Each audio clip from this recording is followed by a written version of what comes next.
has changed. America has changed.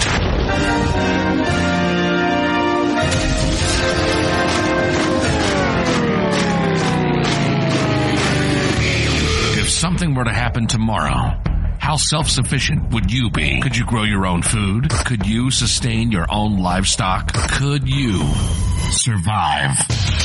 This is the We Grow Our Show with Nick and Don. Nick and Don talk about everything from politics to planting. They cover techniques, methods, and tips on how to not only survive, but thrive. Visit the website at WeGrowOurs.com. Lock and load. This is the We Grow Our Show. Get your grow on. Welcome back to the We Grow Our Show after a short 1 week break. Sorry about that, folks. Yeah, well, episode 19 isn't going to be about whatever we said it was because it's the same as episode 20 now, right? Pretty much. So this is the new episode 19. Okay, there we go. So last week we had a little bit of a hiatus or sabbatical. A sabbatical. It was a freaking vacation. Heck yeah. You know, Memorial Day weekend. We gotta. Yeah, and I was out marching against Monsanto. Earlier he says marching for Monsanto. I was like, dude, they would have jumped you. You would have had hippies on you like stink on poo. Hey, I had a ton of fun out there in Tempe on Saturday. Oh, I wish I was there. It was the 24th. Good show. A lot of kids out there holding up the signs. We put some videos on our Facebook page. And by the way, please go show us some love on Facebook. I got like 400 likes on Facebook. We've got a ton of Twitter followers and 20,000 downloads and 400 likes. That's pathetic. Yeah, 20,000 downloads. That means there's at least 1,000 of you out there. At least, Can you at least swing over to the Facebook page? Make up a fake account. Come on, show us some love. You go out there, hit like on We Grow Ours and show us, you know. Exactly. We'll entertain you on Facebook too. You know, you all are on there hitting your pro-gun posts and anti-Monsanto posts. Exactly. And we did. We posted some video from the march. So I had a blast. I got to see people from the right, from the left, and from the middle all come together. People carrying guns, people that didn't like guns, all come together to march against a company that's poisoning our food. It was freaking awesome. That is awesome. And it's all about food. That's what we do here is we try to unite people around something, being more independent. And we're out there and I got to see it and I loved it. I had a blast. It was just awesome. I'm with you there. I wish I could have gone. I had 20 some odd cages I had to build, so it just did not happen. So I went.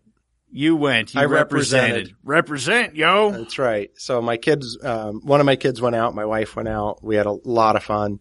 I couldn't stick around. I was going to speak at the end, but I couldn't stay in the heat with the kids to make that happen. It was a little warm out, but we had a lot of fun. So thanks for everybody who showed. And this week we have got a very cool guest. This show is not just about this particular episode or any of them for that matter. You need to share with everybody, not just people that are into prepping. That's right. Well, you need to share to the preppers as well as those that want to grow their own food. Yep. And in this week's episode, this is going to touch base with people from all walks of life. Absolutely. Anybody who's ever looked at their paycheck and looked at the revenue that their company's bringing in and seeing that they're really not going anywhere. Yeah. You know, me, for one, I've got a day job and I love the people I work with. I love doing what I do, but it's not enough. You know, there's more to be had. And I'm not talking just money. I mean, just passion. Life in general. Yeah. Passion. I mean, it's really hard to get passionate about what I'm doing. And we're really lucky because we've got the goddess in the house. That's right. We've got the goddess. So without further ado, let's bring in the goddess. All right. All right. This week in the We Grow Our Show, we are blessed with a goddess in the building. She has graced us with her presence in the Situation Room. We've got Shauna with the Tax Goddess. How you doing today? Good. Very good. Thank you so much for having me. Oh, yeah. Thanks for coming. Well, very much appreciate it. I'm so excited to be talking with you guys today. So. You know, it's like you walk into the room and the energy level in here just spikes. So I don't know what it is. It's a very, a radiant personality. Just your presence has already lifted the place up. Aw, too sweet already. Yeah, I was just gonna say, I'm trying to stop, but there's just so many more ideas. It's all good. I get bowed in front of all the time. Being a goddess just kind of goes that route, so it's all good. It's fine. That's kind of what I was playing off of. And the fact that you're doing my taxes, I want you to like me. So for those of you that don't know, Tax Goddess is probably one of the most successful CPAs here in the Valley. Is that correct? Or I would certainly love to say that. Right? Yes. No, Awesome. she is. She's definitely the most successful. Oh, you're very most good. enjoyable. I've never enjoyed talking to an accountant type near as much as Shauna. I'll tell you that right now. And the butt kissing continues. Well, that one we certainly get a lot. One of the biggest comments that we hear is that we're a CPA firm with a personality, and you can actually talk to us in English rather than getting talked at in tax code. So that's a good reason people choose us. Yeah, I've having a conversation with you prior to this. There was a lot less jargon than what I was expecting. I was ready for total mind, done. I don't like code and things like that. I'm a very simple man. Well, and we've come to realize that most entrepreneurs, most small business owners, most anybody, we're all specialists in our own little field, right? We know how to build that widget or raise rabbits or whatever it is. But when it comes to somebody else's field, like I have no idea about anything about cars. Heaven forbid something goes wrong on my car. I take it to the mechanic and say, please just do whatever you need to do. And they start talking jargon to me and my eyes glaze over. And at least for me, that it doesn't help. It doesn't make any sense. If my job is to try and help small businesses, entrepreneurs, right? You need to understand what it is I'm telling you. Otherwise, what's the point? So yeah. And on Radio that nod. Radio nod. You're making fun of me now. I've got the nod going. I'm like, yeah, smile totally. and nod. Yep. Well, it's, people listening to this, they don't see me nodding, but I'm sitting here, yes. Yeah. We need a little bobblehead. And he There you gives go. me a hard time about it all the time. So Well, Don gets into it. He's like shaking his head. He's like, yeah, grooving to it. Man, I it's love the what you're politics. When saying. we get into the politics and I get red. Oh Yeah. no. Oh, he Oh does. no. And arms are flailing. And pictures are coming off the walls. No, it's good. Now, getting back on topic here, a lot of people dread April 15th and having to have the conversations with their accountant and their CPA. And they really don't enjoy that time. In fact, would you say that there's a misconception that you are part of the man? Yes. And for record's sake, right here, online, on the air, I am not a part of the man. Oh, no. And there's head waving going on, by the way, for those Yes. radio nod people. Okay. Lots of head waving. Lots of head waving. Yeah, absolutely. My job as a CPA is actually to protect you, to protect the taxpayer, protect the entrepreneur, protect the business owner. My job is to give you all of the strategies and all of the knowledge that I've learned working, with the IRS, not for them, but on the other side of them. Mm-hmm. My job is to provide to you all of that knowledge for whatever is most important in you and your business, or you and your personal life. There's a lot of things, even at the personal level, that people miss as far as deductions or ways to pay their children, or, all of these different options that you don't even know exist because, one, you've always just filled out the forms by hand from the government. Mm-hmm. And of course, they don't give you any tips and tricks on how to save money.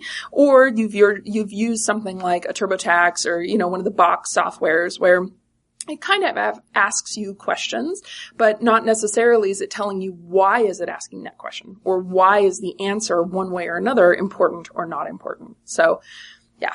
Good point. Now, I've actually heard you in another conversation say that you're the shield. You got it. You're the shield in between the government and the IRS and the people. Well, and especially when there's, first things first, planning is most important. Right? You really want to be the shield so that we're planning in advance so you never get a phone call, you never get a letter, you never have somebody knocking on your door. But the other side of the shield, which is a perfect way to describe it, thank you for reminding me, the other way to describe the shield is, okay, you did do your own tax return and there was a mistake or there was something that the IRS wasn't happy about.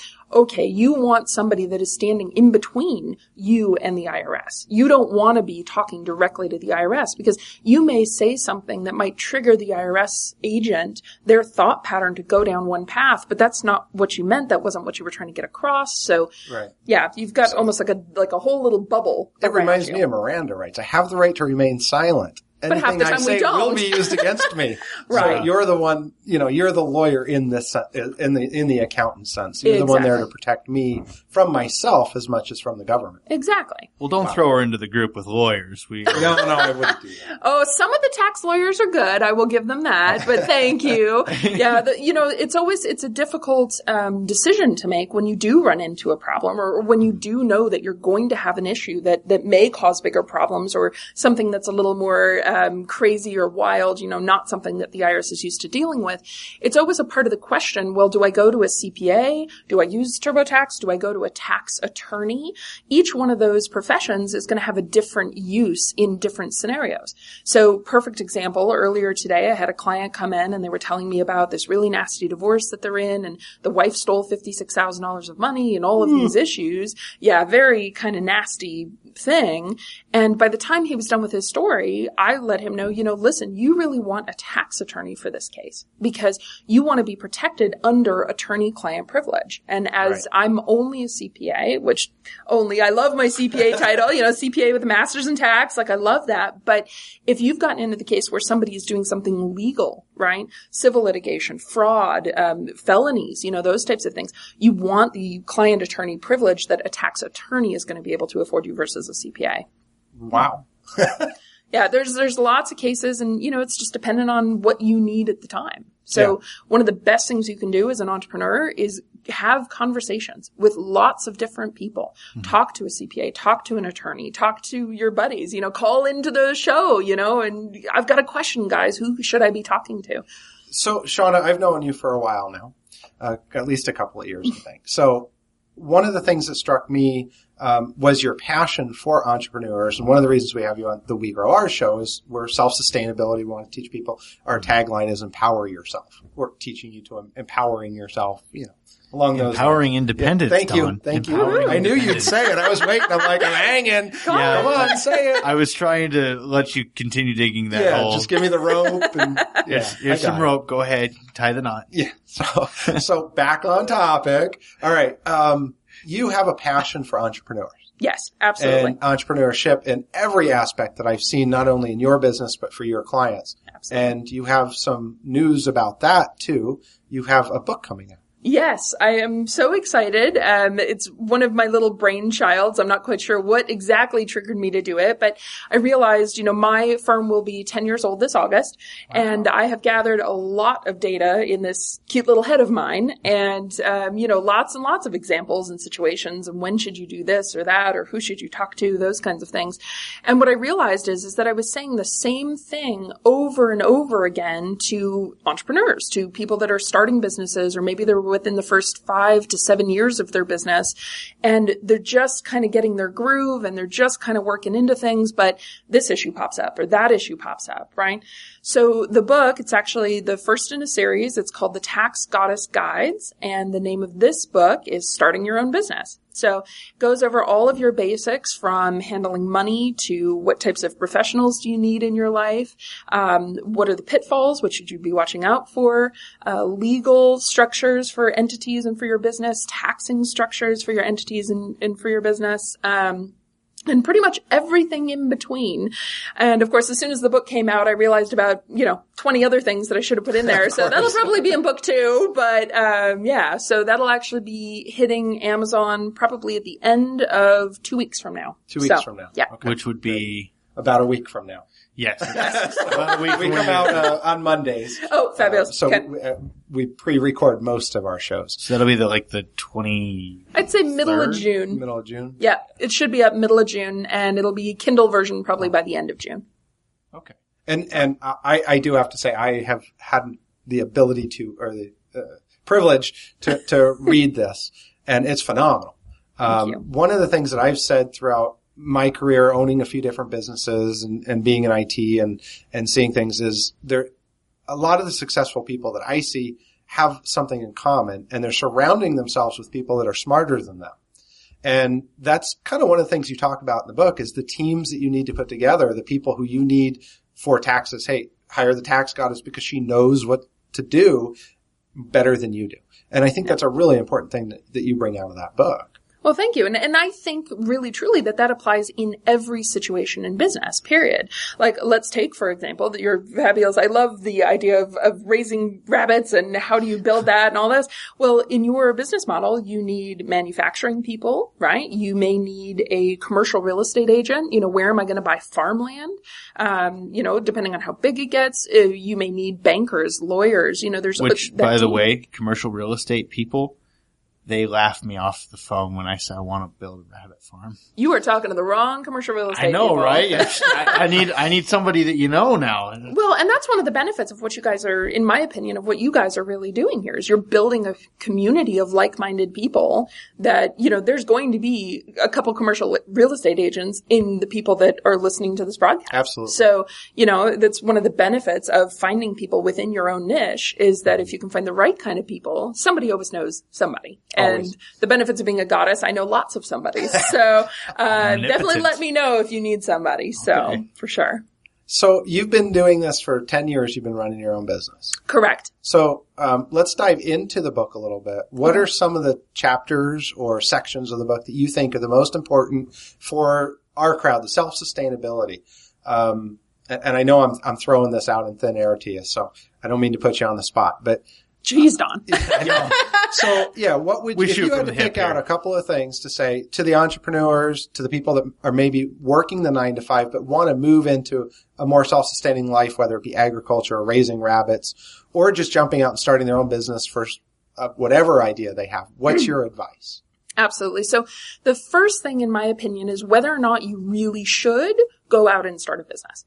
Because to me, if you're not absolutely 100%, 150% in love with whatever it is you're doing, you have no right opening a business. And let me back up.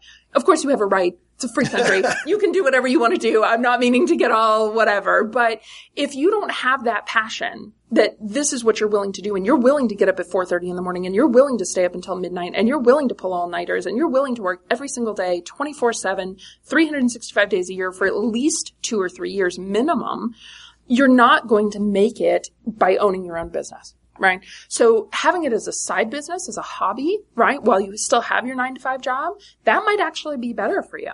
Right. And the only person that can really answer that question is you. It's within yourself. Right. The other area that I think going along with that is very important is trying to decide, you see these people have this entrepreneurial fit. It comes from a book by Michael Gerber called The E-Myth.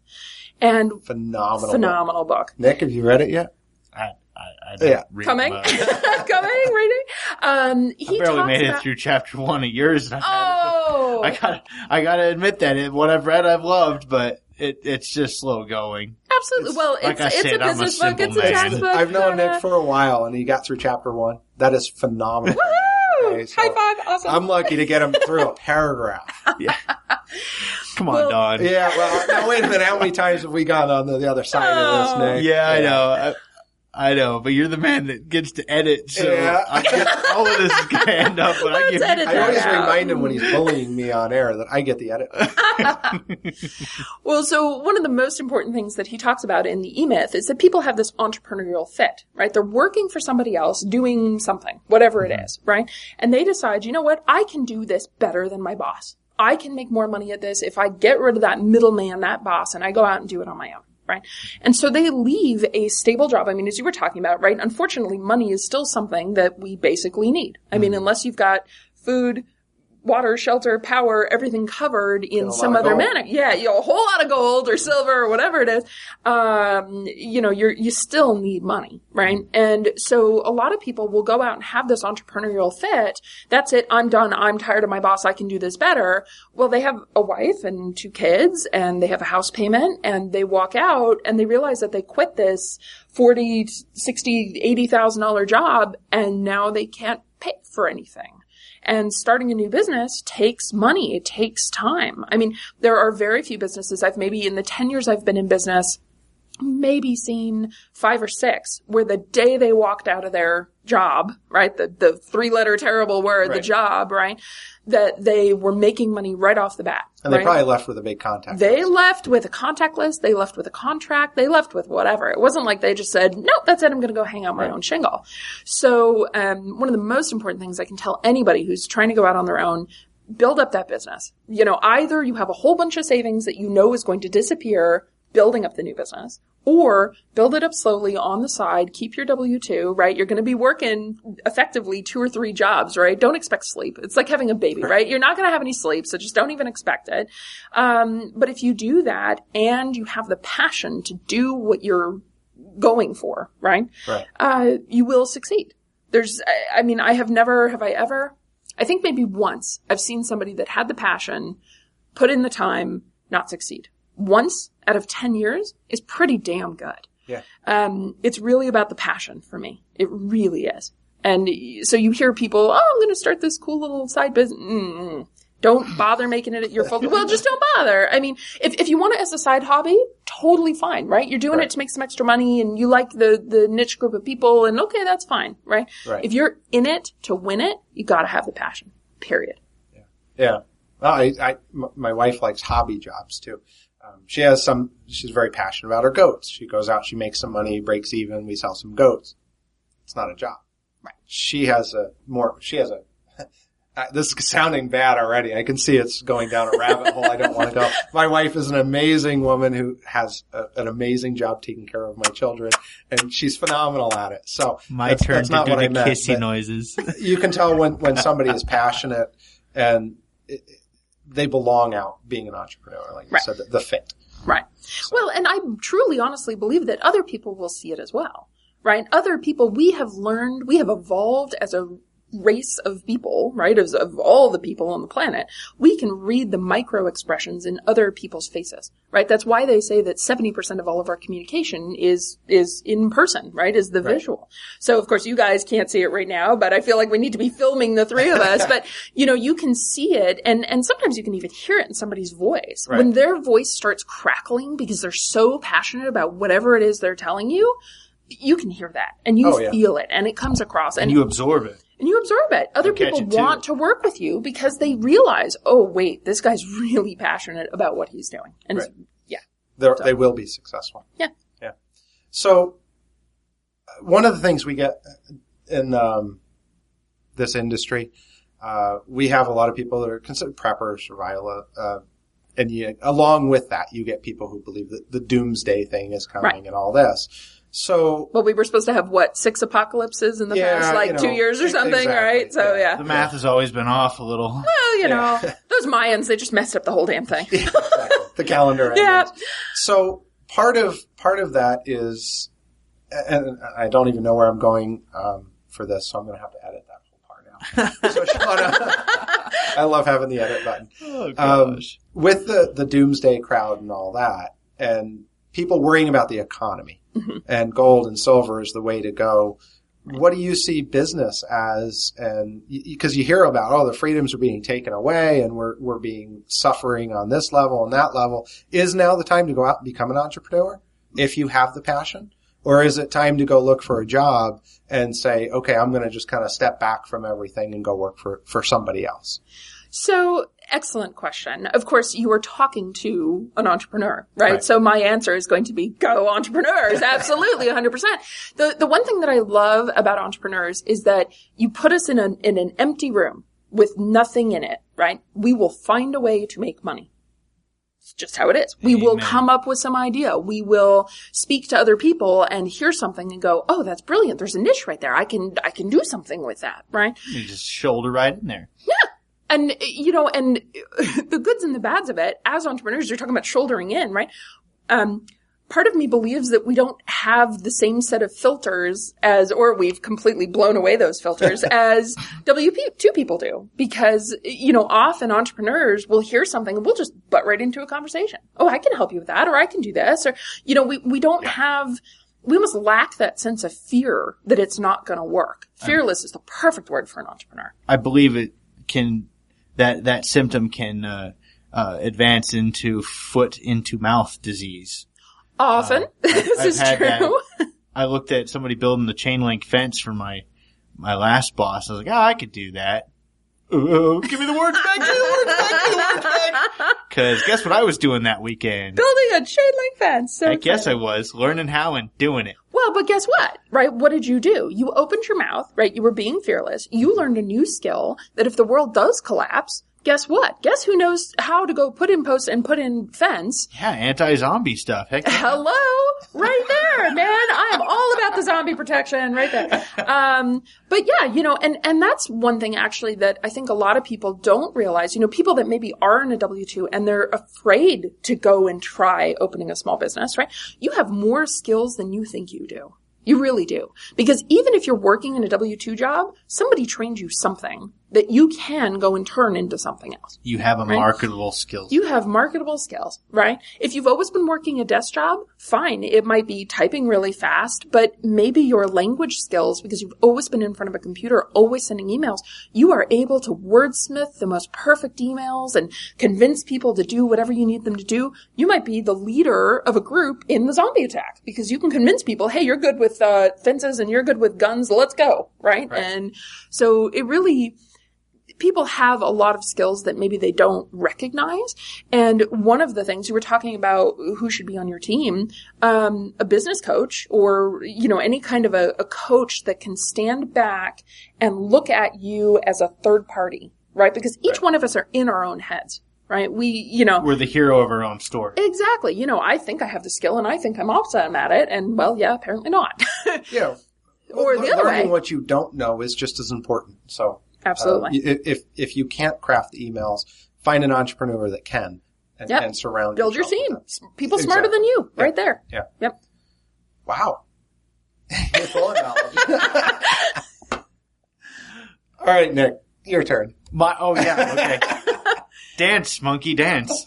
So we're talking about different jobs that would be viable, different business ventures that would be viable should the economy collapse. It's my belief that the food industry is the perfect place to get into because even if the money's not worth it, you still got to eat. Exactly. Period. People need to eat and we're going to need some sort of fuel. Right. So food and fuel, the double F's, that right there is important to me.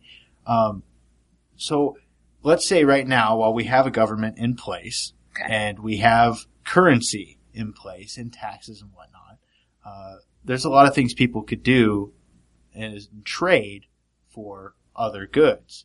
Correct. How do we go about doing that without making Uncle Sam mad? Yes, of course. Uncle Sam, unfortunately, as you said, within the current government, Uncle Sam is important to make sure that you're paying attention to. We see barter quite frequently. And what ends up happening is, okay, so you've got rabbits and I've got chickens, right? So you want some eggs and I want some rabbit meat and there we go, right? Mm-hmm. Often what happens is I will trade you X number of eggs for X number of pounds of rabbit, right? The unfortunate downside to that is that under the current government, right, they look at that as income and as an expense. So the good thing about it is that not necessarily are you going to be taxed on it, but if you fail to report it, so let's do a little mini tangent off into the tax law, okay? If you fail to report your income by more than 25%, the government has the right, under the current tax laws, to come and get you and throw you in jail. Okay? So, yes. And they can pay for my food. Right. And fuel. And fuel and shelter and all the rest of it. So the downside to it is that a lot of people have gone to barter, and you see this even here in town. I mean, we're in Phoenix and Scottsdale. There are companies like Value Card Alliance that is barter, right? There's these companies out there that help individuals barter with each other.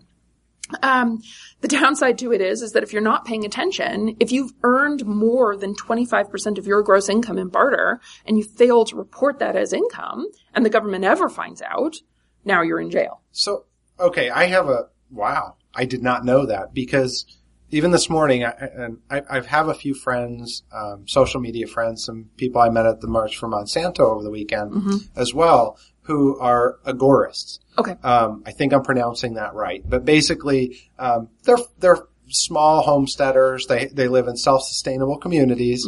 They're growing their own foods, rabbits, quail, all sorts of stuff. And then they take those to the farmers markets or other places, and they're not selling them for cash. They're selling them for Bitcoins. Right. Maybe silver. And they're doing this whole barter thing. Yet they're not, and I'm putting quotes. The general, do not feel they're in the system or want to participate in the system, so they don't feel that since they're not using capital, they don't have to pay taxes, they don't have to do any of this. So most of the people that I've met that are seriously into that lifestyle don't participate. Is that something they can get in trouble for? Absolutely. They don't do anything. Absolutely. So of course, as a CPA, right, my job is to protect you, right? But my job as part of protection is also to tell you the rules, right? These are the rules. This is the chessboard that's been laid out. How do we get around it, right? So yes, absolutely. The absolute rule is if I grow chickens, right? I breed chickens and I sell those chickens for anything else. Gold, Bitcoin, rabbit. I mean, it doesn't matter. Whatever I sell those chickens for, I have earned income in the fair market value of whatever I was given, right? So if I was given 1 ounce of gold and that's $168 an ounce or whatever it is, I have earned $168. Now, whether I get caught not reporting it is an entirely different issue. Right? Because I agree, there are people that believe themselves to be 100% off the grid.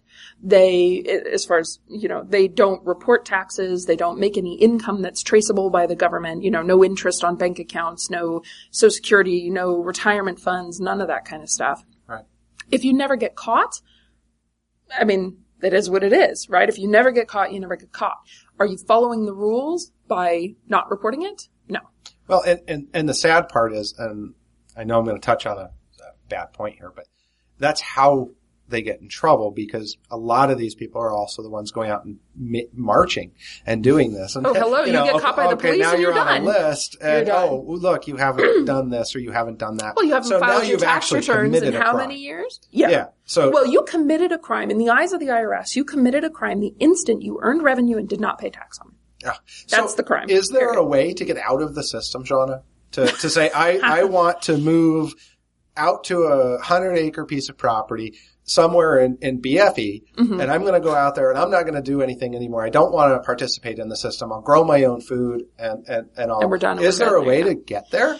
It's a really good question. There are lots of ways to minimize your risks of getting caught. Let's start there, okay? Because even if you move to BFE nowhere, and assuming BFE nowhere is somewhere within the continental U.S. Yeah. Okay. You still own a piece of property, which means your name is still on something, which means you're paying property taxes to somebody. Paying rent. Done. You're in the system, right? Now, there's a lot of talk about, well, we could set up a trust and I don't own it and these people over here own it and they pay my taxes. I mean, there's all sorts of little strategies. Still paying the taxes. Somebody's still on the thing, right? And the goods and the bads of it, right? I mean, let's put it this way. If you're making $20,000 a year in whatever format, right? Gold or whatever. Okay. You're making $20,000 a year and it's enough for you to eat and you really don't need any power because you have solar panels and, all of this kind of stuff. You can probably wean yourself off of the system, right? Because what does the government tax? The government taxes things you earn. Okay. So if let's say you had a W-2 and you bought a farm and you've been paying taxes, you've been a good little taxpayer, right? And you've been paying taxes. Yeah, smiley giggle, right? Good little taxpayer. You've been going along. The bunny ears. The bunny ears. Yeah. So, you've been paying taxes and you bought a farm, okay? And the farm is for you and your family and your cousins and your aunt, okay? I mean, it's all your family, all right? On the farm, you now have solar panels that you bought and you paid taxes for that money. You bought chickens and pigs and cows and whatever else and, grains and whatever else you need to survive for you, okay? When you stop making money, I mean, there's nothing to tax. There is no tax return for you to file. Right. But if you're in the process of owning a business, which in the IRS's terms, that means you're making money on something, right? So you're selling those bunny rabbits for the gold or you're selling the chicken eggs for the gold, you're supposed to report it. Is there a limit as to how, $600? Oh my goodness. So it's not enough to live on. It's not, I mean, and in the eyes of the IRS, I mean, $600 is if you don't report it over $600, we get mad, right? Right. If you earn a single dollar, according to the law, you earn a single dollar, you file a tax return, you pay the tax. Wow. Now, you won't have any tax on a dollar, But you're supposed to file a return. You're supposed to pay the tax. Well, and it's interesting. I had gone up to Portal, Arizona, which is down kind of near Mexico, New Mexico border down there. Beautiful area. Taught a class to the community out there to get them, help them with aquaponics and kind of teach them self-sufficiency. And while I was out there, I got to meet a family who was a photographer, fashion photographer, and in fashion, a designer in LA. High end. These guys were making, probably combined $300 a year. So decent living. She got pregnant. They decided, okay, we're going to sell everything. We're going to get out of debt. They were pretty deep in debt. They sold everything, literally everything they owned, went out to Portal, bought a small section of land. I think they started with 7 acres, ended up buying 25, started a CSA, and their income is $500 a month.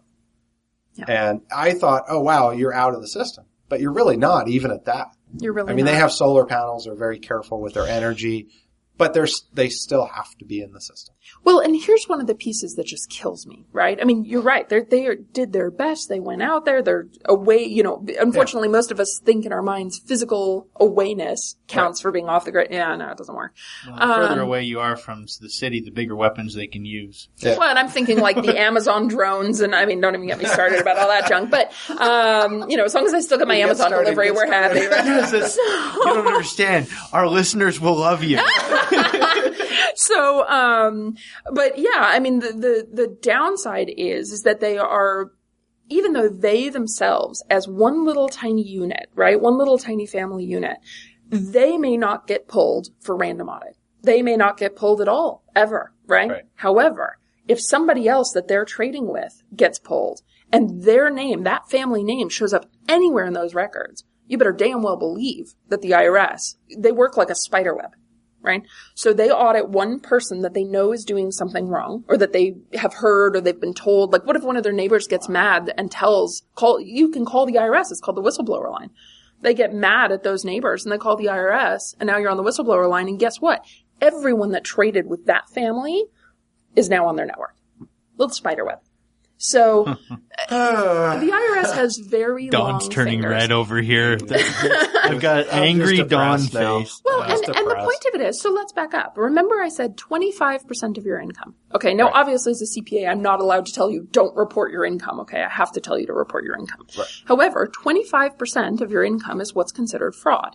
So if you're doing 23%, it's not fraud. Well, you're giggling, but this is one of the, right? These are the rules. Yeah, these are the rules. Lay it on us. Okay. I think it's funny, but continue. So 23% is not considered fraud. You better have your math darn well down, right? Because you do not want to get to 25%. But 23% is not considered fraud. You're just going to get a really nasty penalty and probably get flagged for audit for 2 or 3 years. So how do I say this? One of the things that I believe is super important is that you as a business owner, you as an individual, you should know the laws that apply to you, right? Mm-hmm. I mean, you should know that the Constitution applies to you. You should know that the tax laws apply to you.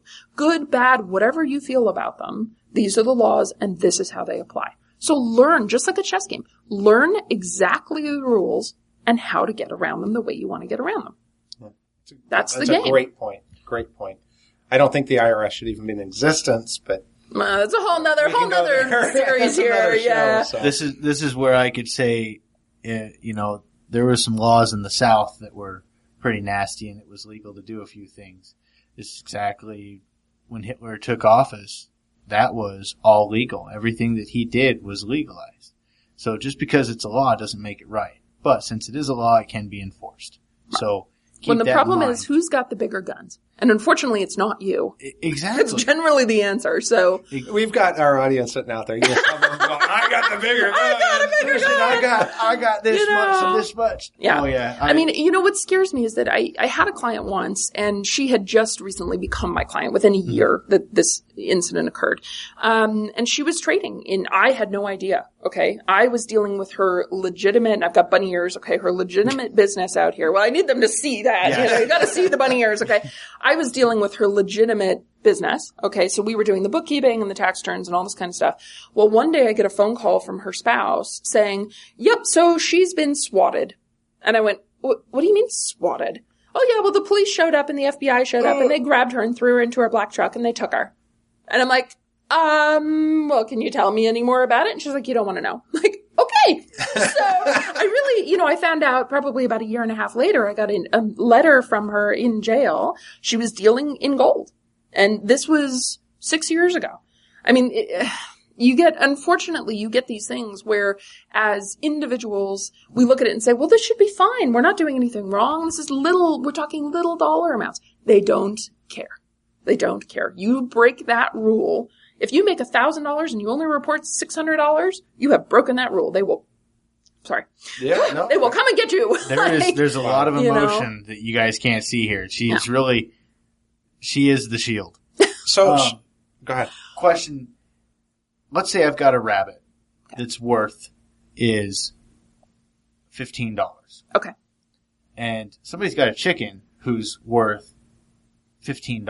And we trade. Okay. And neither of us have really made an income. So, the joys of the IRS, right? Okay. Really? Well, think about it this way. When you go to the grocery store, and you trade 15 cash dollars to buy $15 worth of lettuce or whatever of a steak, right? Do you get to deduct that steak on your tax return? Do you get to deduct the steak? I don't think so. You do not, right? Because it's a personal expense, right? You bought food for yourself. It's a personal expense. But the grocery store has to pick up the $15 of income, right? Because that's their income. So if you raise rabbits as your business, right, and you sell that rabbit to me, right, you pick up $15 worth of income. But when you buy a chicken to eat, it's a personal expense. It's groceries. But what if I don't do it for a living? Then it's DBA. I mean, I do aquaponics, and I raise, I'm afraid to say anything now.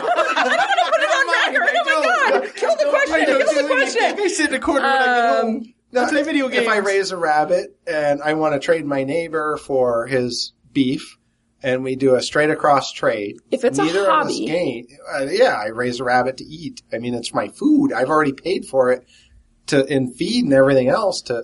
Now let's back up. Yes. You right now have a job. Yes. Right? And you can support your family on the money that you make from your job. Almost. Almost. Okay, for the record, say yes. Yes. Okay. So with that being said, the IRS will look at you in your specific instance. Yes, that's a hobby. That's not a problem. Right? But if the only thing you're doing is selling aquaponics and that's how you're feeding your family, that is now your business. Gotcha. Well, so that's how you make your income. Doing aquaponics. Right, but for purposes of this, the rabbits for the hobby. Yes, I gotcha. Sorry. Wow, okay. Yeah. So really what you're looking at is your income is your income, right? And your expenses, right? The cash or gold or whatever that's going out, you have to determine whether or not those are deductible for tax purposes or not. Okay, I can't do that. How about you? No. So I think the advice is just to hire the tax goddess. Yeah, and so, well, she's not going to give that advice. I mean, I know she's good at what she does, but we'll go ahead and say you should go and visit the tax goddess and get yours straight. Yes. Well, thank you, gentlemen. So, Shauna, where do we find you, your business, your book, all of it? Where do our listeners go? And I'm going to put all this in our show notes. Oh, thank you.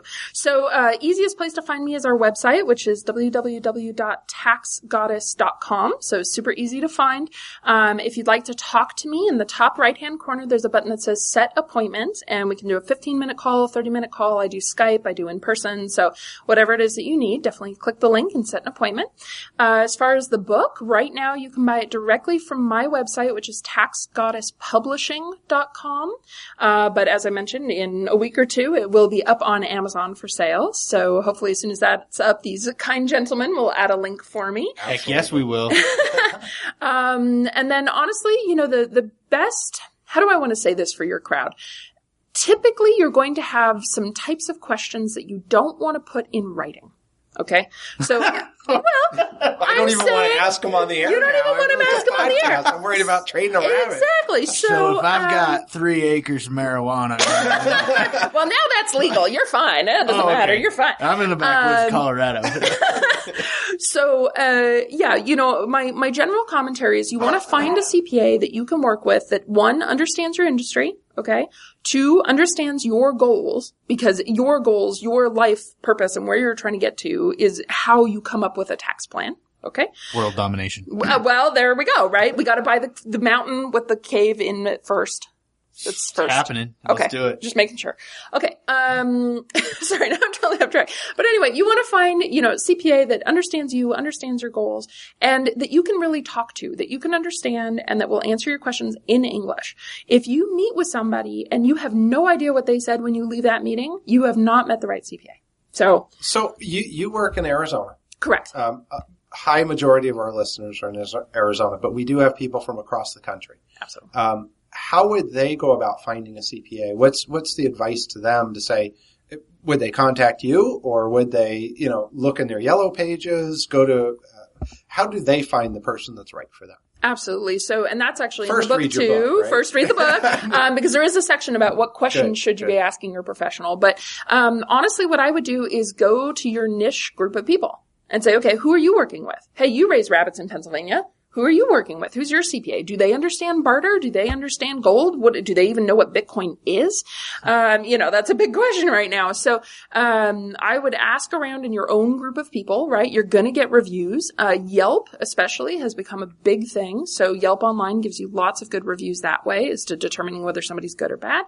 And then of course, absolutely. The good thing about being a CPA is that I belong to a lot of large national CPA organizations. So if you can't find somebody, those methods, send me an email. I'm more than happy to ask my peeps, hey, this is what I'm looking for. Who knows who in the industry? So. Very good. Well, Shawna, thank you so much for coming to the Situation Room today.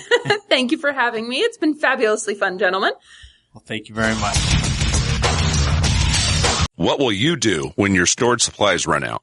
Are you prepared? Hostile Hair provides equipment and education you need to control your own infinite food supply. We have live food storage systems for rabbits, quail, and other urban livestock for any situation and strategy. Don't be limited by what's on the shelves. Get started with an infinite food source today. Call 480-331-3761, 480-331-3761, or visit hostlehair.com.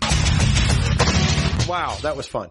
That was a lot of fun. I wish you guys could have been here because there was a lot of energy in the room. Yeah, I was just going to say the energy in the Situation Room is off the charts. Shawna was a blast. Be sure and go check out taxgoddess.com. Mm-hmm. Go to the show notes to look at everything else. And I'm telling you, I got to look at the book and read through the book. It's phenomenal. I'm working on it, but words are hard. Words are hard. So this week we've got a plug of the week, the non-smoke shop.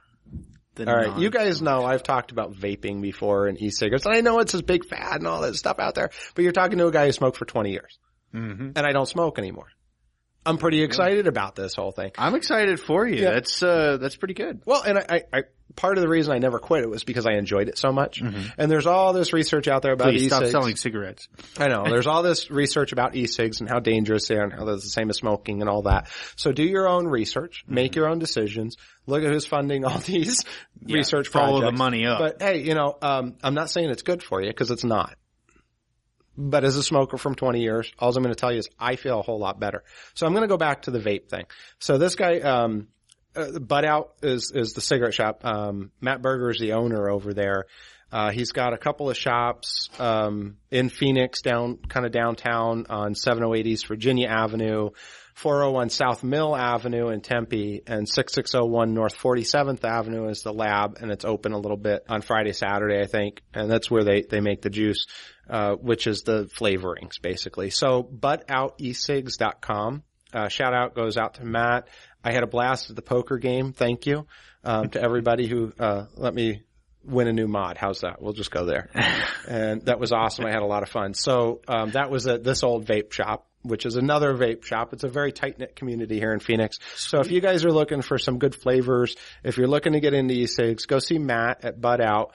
He'll hook you up, and I'm sure, tell he's him the just We a Grow good Our guy. Show sent you. Yeah. Go check them out. That's the plug of the week. Thank you, everybody, for listening. Check us out at We Grow Ours on Twitter, Facebook.com/WeGrowOurs, WeGrowOurs.com, and WeGrowOurs.com/AskUs. Go ask your questions. Hey, if you want, record it. Nobody's done that yet. I get all these questions, but nobody ever records it. It's because we've all got real pretty voices. That's all right. I'll put those on. I'll put anybody's voice on. So it'll make you sound like the cut the light. Go record it. Send me the link. I'll put that on if you have a good question. All right. Thanks, guys. See you next week.